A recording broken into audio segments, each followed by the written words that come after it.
Hello बच्चों, चलिए प्रश्न को समझ लेते हैं। प्रश्न है, जलरंध्र सहायक होते हैं।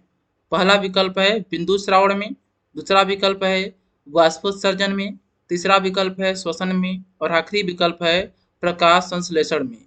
आइए इस प्रश्न की मुख्य अवधारणा को समझते हैं।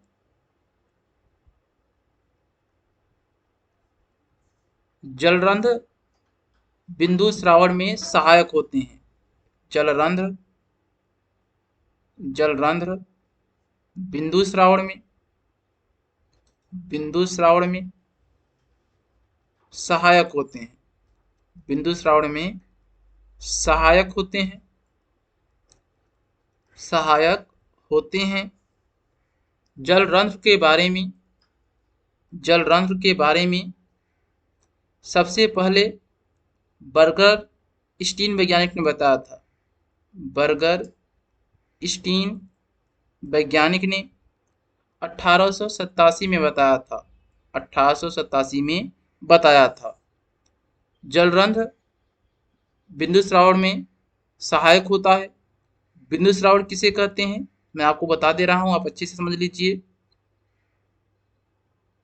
पत्तियों के उपांत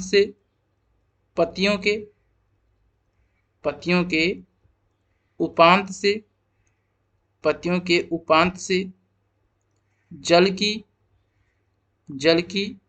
छोटी छोटी बूंदे जल की छोटी छोटी बूंदे का स्राव होता है। उसे क्या कहते हैं? बिंदु श्रावण। बिंदु श्रावण क्या होता है कि जो पत्तियां होती हैं उनके उपांत से, बिंदु श्रावण क्या होता है, जो पत्तियां होती हैं उनके उपांत से जल की छोटी छोटी बूंदे बाहर निकलती हैं, उसे ही बिंदु श्रावण कहते हैं।